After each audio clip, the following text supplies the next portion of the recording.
Y en su comentario de este sábado, la doctora Edmé Domínguez Reyes, profesora en Relaciones Internacionales y Género en la Universidad de Gotemburgo, analiza el acuerdo alcanzado entre la Unión Europea y el Mercosur.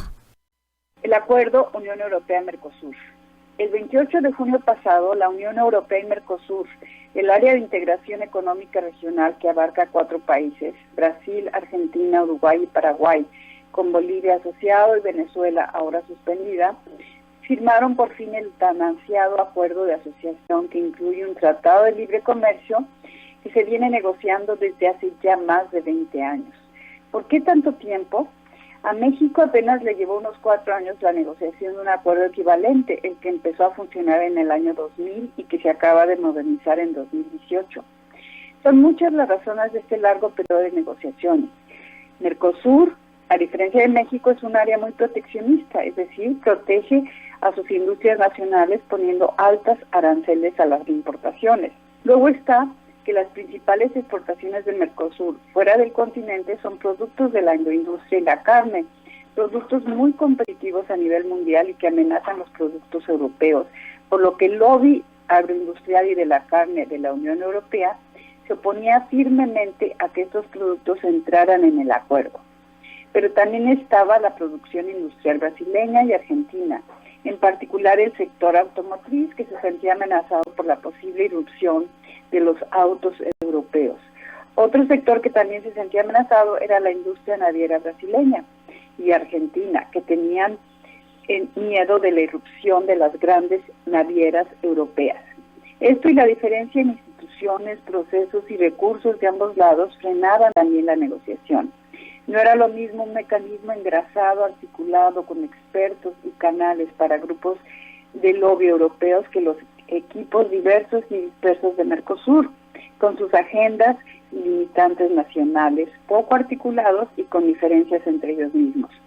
De hecho, una tesis de maestría que yo dirigí y que acaba de defenderse, analiza en detalle todos estos obstáculos y concluye que, dada su complejidad, eran comprensibles los largos periodos de negociación. Pero se llegó a un acuerdo gracias a los cambios de regímenes de los diferentes países, sobre todo los grandes, Brasil y Argentina, que dejaron a un lado sus tradicionales políticas proteccionistas y se dieron en muchos puntos que los antiguos regímenes de izquierda difícilmente hubieran aceptado. Pero hay otra circunstancia.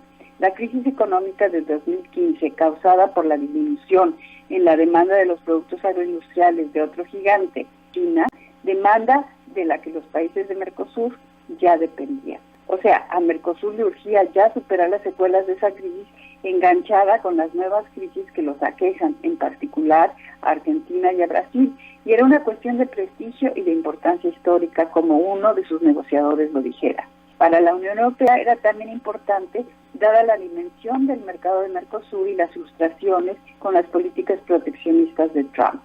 Revisando el resumido texto del acuerdo, podemos ver que las concesiones europeas no fueron muchas en comparación con las negociaciones.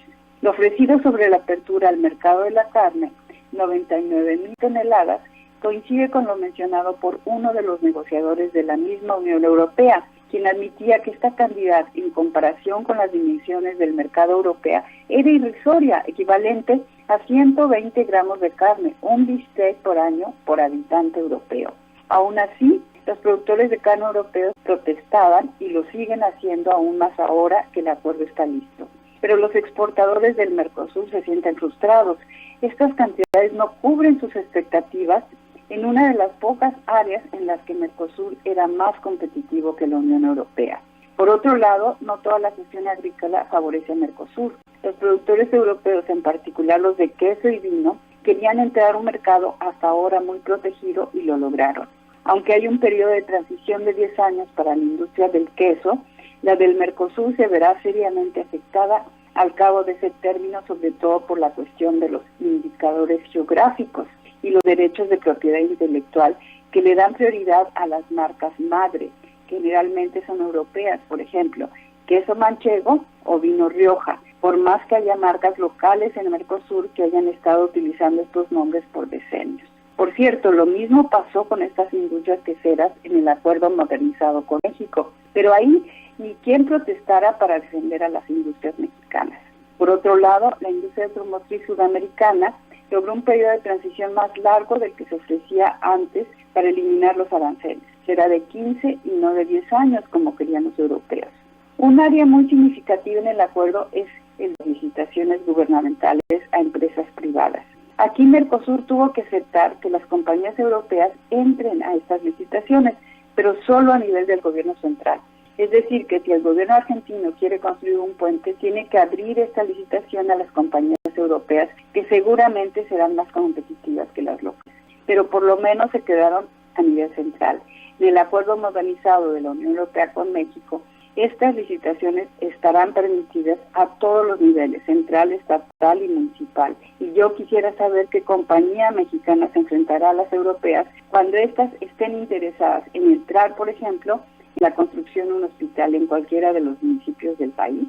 Los tratados de libre comercio nunca se quedan en el comercio, siempre van más allá a las inversiones. Y las europeas tienen ahora acceso a productos minerales indispensables a sus industrias sin pagar aranceles. Como siempre, estos acuerdos son asimétricos. El que más poder tiene es el que termina imponiendo sus condiciones. Y otra cosa, nunca son win-win. Unos sectores ganan a costa de otros. De ahí la importancia de la habilidad de los negociadores. Y al parecer, los de Mercosur, pese a todo, han sido mejores que los mexicanos, a juzgar por los resultados. Para Radio Educación desde Suecia les habló Edmé Domínguez Reyes.